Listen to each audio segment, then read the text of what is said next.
नमस्कार, मी डॉक्टर गणेश हनुमंत जगदाळे. माझं वय 25 वर्ष. मी कळंबोली, नवी मुंबई, पनवेल इथं निवासस्थानासाठी आहे. हा व्हिडिओ मी मराठवाड्याचे लोकनेते ॲडव्होकेट गणेशराव दुधगावकर खुली वक्तृत्व स्पर्धा वर्ष दुसरे या स्पर्धेसाठी हा व्हिडिओ बनवत आहे. या स्पर्धेचा विषय आहे भगवद्गीतेचा अध्याय 18वा श्लोक 66वा. या विषयावर आज मी ही वक्तृत्व स्पर्धेत बोलणार आहे. खरं तर ज्या वेळेस या वक्तृत्व स्पर्धेचा विषय मी ऐकला किंवा या वक्तृत्व स्पर्धेच्या विषयाचं ते जे पॅम्पलेट होतं ते मी वाचलं मोबाईलवरती, ते वाचल्यानंतर ज्यावेळेस मी विषय वाचला त्यावेळेस माझ्या लक्षात आलं की भगवद्गीतेतल्या 18व्या अध्यायातल्या 66व्या श्लोकावर मला वक्तृत्व स्पर्धा करायची.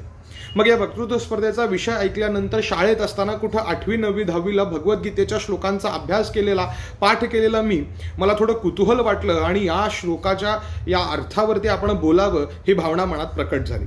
त्यानंतर अभ्यास करावा, थोडं विषयाच्या खोलापर्यंत जावा असा विचार केल्यानंतर ज्यावेळेस हा विषय मी या विषय अभ्यासासाठी घेतला त्यावेळेस मी डॉक्टर असल्यामुळं काही डॉक्टरांच्या संपर्कात होतो आणि त्या डॉक्टरांजवळ बसला असताना हा विषयाचा अभ्यास करत असताना माझाच एक डॉक्टर मित्र मला भेटला. त्यानं पाहिलं मी काहीतरी वाचतोय, त्यानं मला विचारलं की हे काय आहे.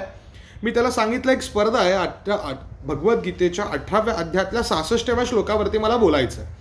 तो पाहिला काय श्लोक आहे असं त्याने मला विचारलं. तो म्हटला काय आहे. मी त्याला ते सगळं दाखवलं. ज्यावेळेस त्यानं त्या श्लोकाच्या अर्थाचा, त्या पॅम्पलेटवरचा अर्थ पाहिला त्यावेळेस त्यानं ते वाचलं की त्या श्लोकाचा अर्थ असा आहे की भगवान श्रीकृष्ण अर्जुनाला सांगतात की तू धर्माधर्मांचा त्याग कर आणि मला शरण ये. मी तुझी सर्व पापातून मुक्तता करतो आणि तू शोक करू नकोस. हा विषय ऐकल्यानंतर त्यानं 2 मिनिटं माझ्याकडे पाहिलं आणि मला म्हटला हा असा वादाचा विषय का बरं निवडलास. ज्यावेळेस त्याने हा शब्द बोलला की हा वादाचा विषय का तू निवडलास त्यावेळेस माझ्या लक्षात आलं की हा वादाचा विषय असं का म्हटला. मी त्याला विचारलं का रे तुला या विषयात वादासारखं काय वाटलं. तो म्हटला अरे धर्माधर्माचा त्याग कर म्हणजे तू तुझा धर्म सोडून दे. आजकाल देशामध्ये इतकं वातावरण पेटलेलं असताना, धर्माधर्मामध्ये अतिशय तेढ निर्माण होत असताना तू धर्माधर्माचा त्याग करून दे आणि मला शरणी असं भगवान श्रीकृष्ण अर्जुनाला सांगतात. हा विषय खरं तर वादाचाच विषय आहे. तो तिथून निघून गेला पण त्यानं माझ्या मनात तो प्रश्न तसाच सोडला. त्यानंतर माझ्या लक्षात आलं की आजकाल सोशल मीडियाचं जग आहे. सोशल मीडिया इतका प्रचंड प्रमाणात त्याचा वापर वाढलेला आहे.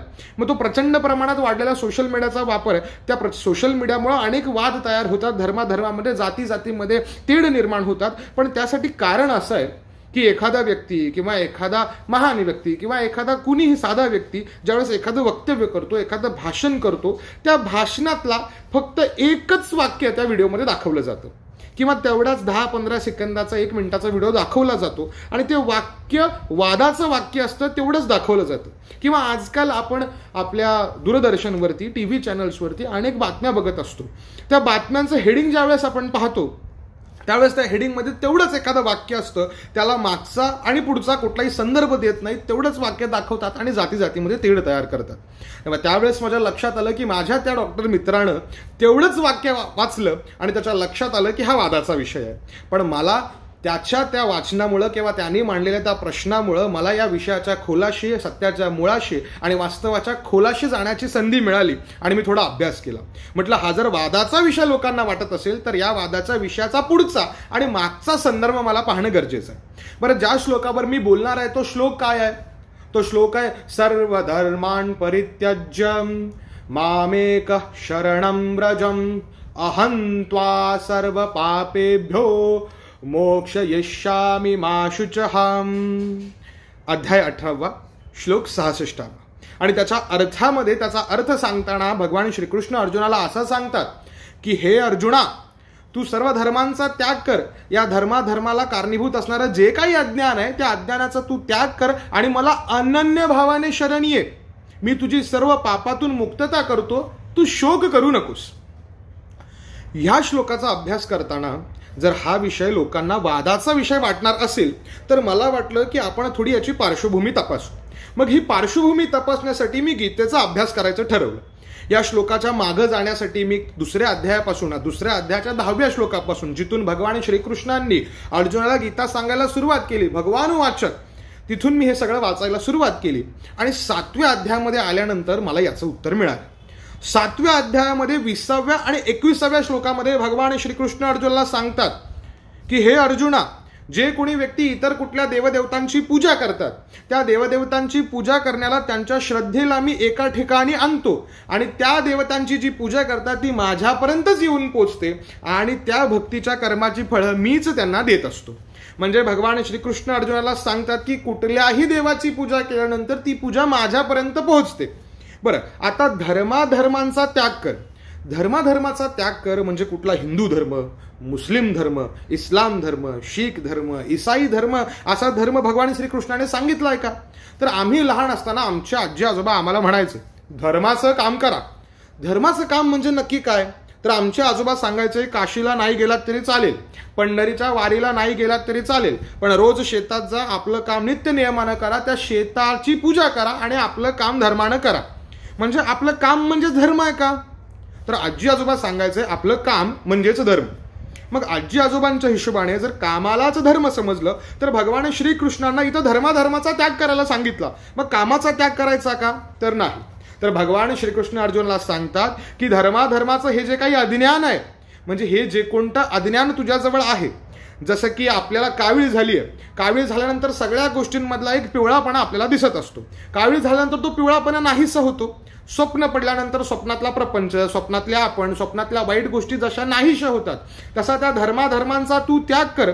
आणि त्याग केल्यानंतर कोण उरतं? तर त्याग, ह्या सगळ्या गोष्टींचा त्याग केल्यानंतर त्या अज्ञानाचा, जे काही अज्ञान तुझ्याजवळ आहे त्या अज्ञानाचा त्याग केल्यानंतर तुझ्याजवळ फक्त मी उरेन, तू मला शरण ये.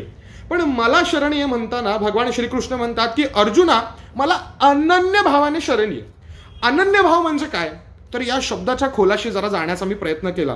तर अनन्य भाव म्हणजे मी म्हणजे तू आणि तू म्हणजे मी असं समज. म्हणजे भगवान श्रीकृष्ण अर्जुनाला सांगतात की तू मला शरण ये, हे विश्वव्यापक रूप असणारा मी भगवान श्रीकृष्ण मला तू शरण ये, पण अनन्य भावाने शरण ये. अर्जुनाला काही कळेना. मग अर्जुनाला कळेना म्हणून भगवान श्रीकृष्ण सांगतात की तू म्हणजे मी आणि मी म्हणजे तू. म्हणजे तू स्वतःलाच देव मान आणि मीच देव आहे असं म्हण. म्हणजे आपल्या दोघांमध्ये कुठलाही भेद राहणार नाही. तू म्हणजेच मी आणि मी म्हणजेच तू असं मला शरण ये. मग मला प्रश्न पडतो की देवाला शरण जायचं. मग शरण जायचं म्हटलं तर कसं? आता शरण जाणं हे दोन प्रकारचं. आजकाल आपण पाहत असतो की बरेच मोठे VIP लोक असतात, मंत्री असतात, आमदार असतात, खासदार असतात. हे आमदार खासदार एखाद्या देवस्थानाला भेट देण्यासाठी, देवाचं दर्शन घेण्यासाठी जातात. म्हणजे कोणी पंढरपूरला विठ्ठलाचं दर्शन घ्यायला जातं, कोणी आता चालू असलेल्या गणेश उत्सवांमध्ये लालबागच्या दर्शनाला जाईल, कोणी काशीला जाईल, कोणी सोरटी सोमनाथाला जाईल, असं प्रत्येक ठिकाणी हे जात असतात. पण जातानाच हे बंदूकधारी बॉडीगार्ड किंवा पोलीस आपल्यासोबत घेऊन जातात. मग आमच्यासारखा एखादा सामान्य माणूस त्यांना प्रश्न विचारतो की साहेब आता देवाच्या दर्शनाला चालले, हे पोलीस आणि ही सगळे बंदुका वगैरे कशाला? देव आहेच की. ते म्हटले आलेच कुठनं आतंकवादी, तर कशाला रिस्क घ्यायची?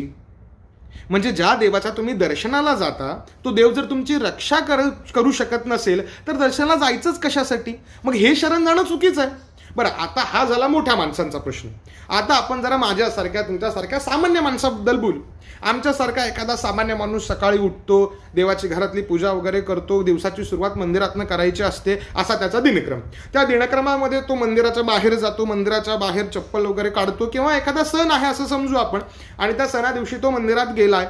मंदिरात गेल्यानंतर चप्पल वगैरे बाहेर काढली त्यानं आणि तो रांगेत लागला. आता आपण काय साधी सामान्य माणसं, आपल्याला डायरेक्ट देवाचं दर्शन होत नाही. ते VIP लोकांचं, आमदार खासदारांची ती कामं.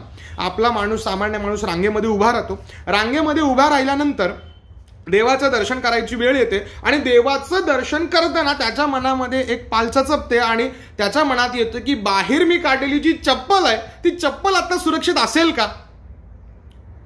म्हणजे ज्या देवाच्या दर्शनाला तुम्ही जाता तो देव जर तुमच्या चपलीचं रक्षण करू शकत नसेल तर तुम्ही त्याला काय शरण जाणार?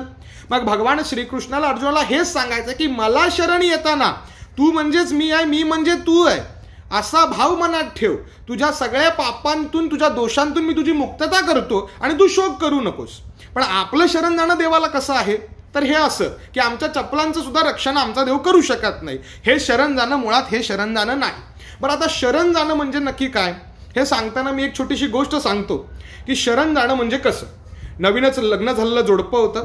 त्या जोडप्याने लग्न झाल्यानंतर आजकाल पद्धत आहे की फिरण्यासाठी नवीन जोडपं कुठंतरी जात असतं. समुद्र ठिकाणी नवीन लग्न झालेलं जोडपं गेलं. समुद्राच्या ठिकाणी गेल्यानंतर त्यांनी एक नाव घेतली. त्या नावेने नाव वलवत वलवत वलवत वलवत वलवत ते जोडपं समुद्रामध्ये गेलं.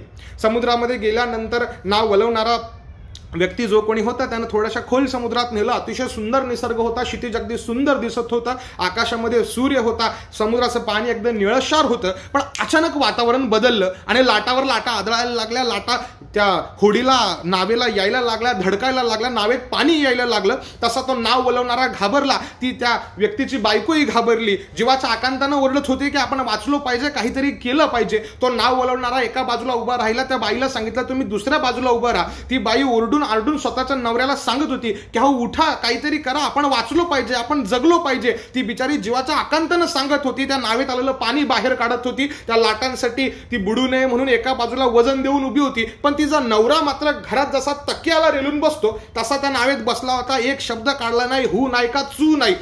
अशी परिस्थिती आली की आता बुडतो की आता जगतो का आता मरतो. त्या बाईला असं वाटायला लागलं की बापानं कुणासोबत लग्न लावून दिलं तिला कळेना. थोड्या वेळानं वातावरण शांत झालं. वातावरण शांत झाल्यानंतर सगळा समुद्र शांत झाला. हळूहळू नाव वलवत ते आले. समुद्र किनाऱ्यावर उतरले. वाळूतून चालत चालत आलं. तसं त्या बायकोने विचारलं का हो, तुम्हाला मी मगाशी इतका आरडून उडून सांगत होते की मला वाचवा, काहीतरी करा, पण तुम्ही घरात तक्याला रेलून बसल्यासारखे बसला होता, उठला सुद्धा नाही, तुम्हाला काही वाटलं नाही का? तसा त्या नवऱ्याने खिशातनं रामपुरी चाकू काढला आणि त्या बाईच्या गळ्याला लावला. इकडनं फिरवला, तिकडनं फिरवला. आता मारतोच असं केलं, पण ती काही घाबरली नाही. त्याने तिला विचारलं तू घाबरत का नाहीस, तुला मरणाची भीती नाही? तशी ती म्हणाली की अहो, जसं माझ्या वडिलांनी न मम असं म्हटलं आणि लग्नात माझं कन्यादान केलं तसं मी तुमचे झाले. आता मी जगायचं की मरायचं हे ठरवणारे तुम्हीच, आणि तसं जगणं माझ्या वाट्याला देणारही तुम्हीच. तुम्ही मारलं काय आणि तुम्ही तारलं काय सगळं तुमच्याच आता हवाली, तुम्हाला शरण आले मी. तसा तो माणूस म्हटला की हा विचार जो आता तू माझ्याबद्दल करतेस ना, तोच विचार मगाशी मी ती वादळ वाऱ्यामध्ये नावेत बसून माझ्या देवाबद्दल करत होतो की माझ्या देवाला मी शरण गेलोय, माझा देव मला वाचवणारच. याला अनन्य भावाने शरण जाणं असं म्हणतात. बरं, आता भगवान श्रीकृष्ण सांगतात की मी तुझ्या सगळ्या पापांतून मुक्तता करतो. म्हणजे काय? अनन्य भावानं शरण आल्यानंतर भगवान श्रीकृष्ण सांगतात की तू धर्माधर्मांच्या अज्ञानाचा त्याग केलास. तो त्याग केल्यानंतर अनन्य भावाने मला शरण आल्यानंतर तू ह्या जगात राहतच नाहीस. तू आणि मी एकच आहोत आणि माझ्या स्वरूपात आल्यानंतर तुझ्यामध्ये कुठलं पाप राहतच नाही. हे भगवान श्रीकृष्णांनी अर्जुनाला सांगितलं आणि त्याला सांगितलं शोक करू नकोस, तू म्हणजेच मीच आहे, मी म्हणजेच तूच आहे आणि तुझी या पापातून सगळी मुक्तता झालेली आहे. बरं, भगवान श्रीकृष्ण अर्जुनाला सांगतात की पापांमधून तुझी मुक्तता झाली. आपल्याला सर्वांना माहिती आहे की वाल्या कोळ्याचा वाल्मिकी झाला. त्या वाल्मिकीला एकदा नारायणांनी सांगितलं की नारद मुनींनी सांगितलं की तू तुझ्या पापाचा भागीदार एकटाच आहेस, तुझ्या घरातला कुणीही तुझ्या पापाचा भागीदार नाही, ना तुझी मुलं ना तुझ्या बायका.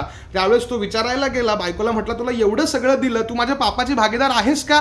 ती म्हटली नाही, तुम्ही दिलं म्हणून मी घातलं. त्यानं मुलांना विचारलं की मी तुमच्यासाठी इतकं सगळं केलं, तुम्ही माझ्या पापाचे भागीदार व्हाल का? मुलं म्हटली नाही बाबा, तुम्ही दिलं म्हणून आम्ही घातलं आणि आम्ही ते वापरलं. त्या दिवशी वाल्या कोळ्याला कळालं की आपल्या पापाचे भागीदार आपणच, आणि तिथून पुढं वाल्या कोळ्याचा वाल्मिकी झाला. आणि तो राम राम राम जपता येत नव्हतं, तो मरा मरा मरा जपून राम या जपापर्यंत पोहोचला आणि त्याची सगळ्या पापातून मुक्तता झाली.